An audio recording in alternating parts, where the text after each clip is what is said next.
నమస్తే, welcome to తిరుగుబాటు. ఇప్పుడు మనతో పాటు ఉన్నారు బీఆర్ఎస్ పార్టీ నాయకులు పల్లె రవి గారు ఉన్నారు. పల్లె రవి గారు 1 ఇయర్ సెలబ్రేషన్స్ అని కాంగ్రెస్ ప్రభుత్వము విజయోత్సవాలు అని చెప్పేసి జరుపుకుంటున్న పరిస్థితి. రేపు వరంగల్లో సభ. నిజంగా వాళ్ళు ఇచ్చిన హామీలు కానీ గ్యారంటీలు కానీ ఈ 1 ఇయర్లో పూర్తి స్థాయిలో అమలు చేశారని మీరు అనుకుంటున్నారా? ఇప్పుడు కాంగ్రెస్ పార్టీ అధికారంలోకి వచ్చి దాదాపు 11 నెలలు పూర్తయి 12వ నెల ఇంకొక 10 రోజులైతే సంవత్సరం పూర్తవుతుంది. ఆ సందర్భంగా వాళ్ళు విజయోత్సవ సభ అని చెప్పేసి అనుకుంటారు. సింపుల్, వాళ్ళు జరుపుకోవాల్సింది విజయోత్సవ సభ కాదు, విశ్వాసఘాతుక సభ జరపాలి. ఎందుకంటే ఎన్నికలకు ముందు ఎన్నికల మేనిఫెస్టో పేరు మీద, 6 గ్యారంటీల పేరు మీద, రైతు డిక్లరేషన్ పేరు మీద, BC declaration, Adivasi declaration, minority declaration, youth declaration, మహిళా డిక్లరేషన్, ఇట్లా రకరకాల పేర్ల మీద 420 హామీలు ఇచ్చింది. ఆ 420 హామీలలో ఏ ఒక్కటి కూడా సంపూర్ణంగా నెరవేర్చలేదు.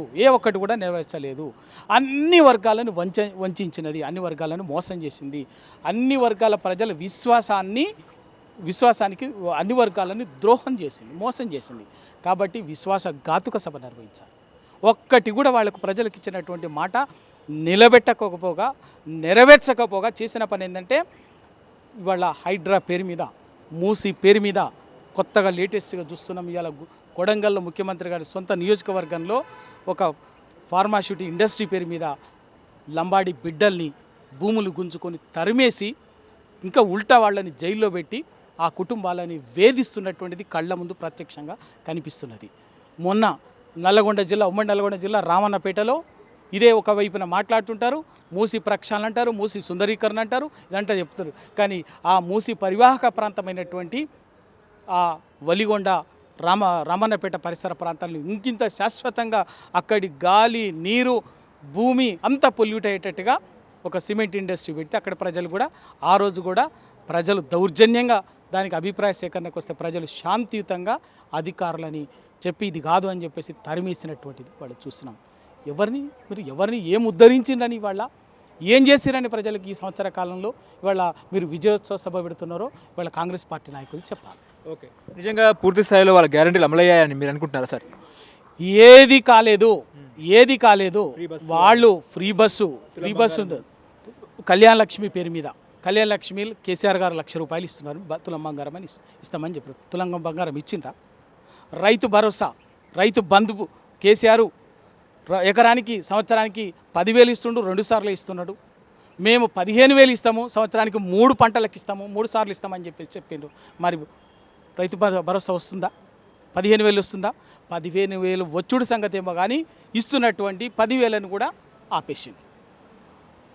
మీకు ప్రతి మహిళకు, పేద మహిళలకు, గృహిణికి నెలకు 25,000 చొప్పున, మహాలక్ష్మిలో భాగంగా నెలకు 25,000 చొప్పున ఇస్తామని, 2,500 చొప్పున నెలకి ప్రతి మహిళకి ఇస్తామని చెప్పారు. మరి ఇస్తున్నారా?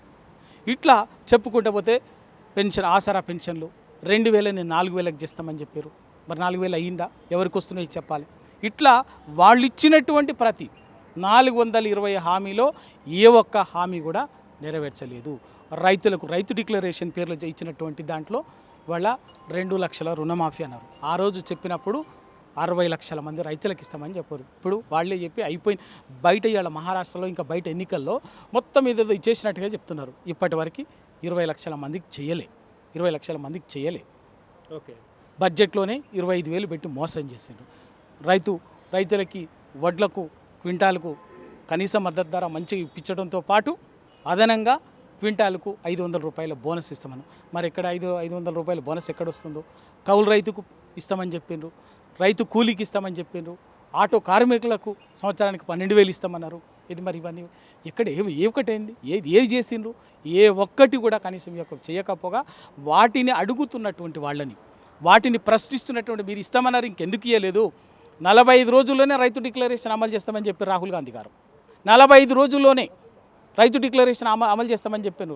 రైతు డిక్లరేషన్లో ఇచ్చినటువంటి 2 లక్షల రుణమాఫీ కానీ, 500 బోనస్ కానీ, ఇంకా కౌలు రైతు కానీ, రైతు భరోసా కానీ ఏది అమలైందో ఇవాళ చెప్పాలి. ఏది కాలేదు, మోసం చేయలేదు. ఇవాళ సంవత్సరం అవుతుంది. ఆ సంవత్సరం అయిన సందర్భంగా మీరు చెప్పాల్సింది ఏంటంటే రైట్, మేము బ్రహ్మాండంగా మిమ్మల్ని ఈ మాటలని చెప్పినాము, ఇవన్నీ మిమ్మల్ని బ్రహ్మాండంగా సిగ్గు లేకుండా మోసం చేసినాము, మీ విశ్వాసాన్ని మేము వమ్ము చేసినాము అని చెప్పేసి విశ్వాసఘాతక సభ చెప్పుకోవాలి తప్ప వాళ్ళకి చెప్పడానికి ఇంకేం లేదు. తప్పనిసరిగా వీటన్నిటిని కూడా ప్రజలు గ్రహించినారు. ఆ గ్రహించి వాస్తవాన్ని గ్రహించి ప్రజలు తరుముడు మొదలైంది.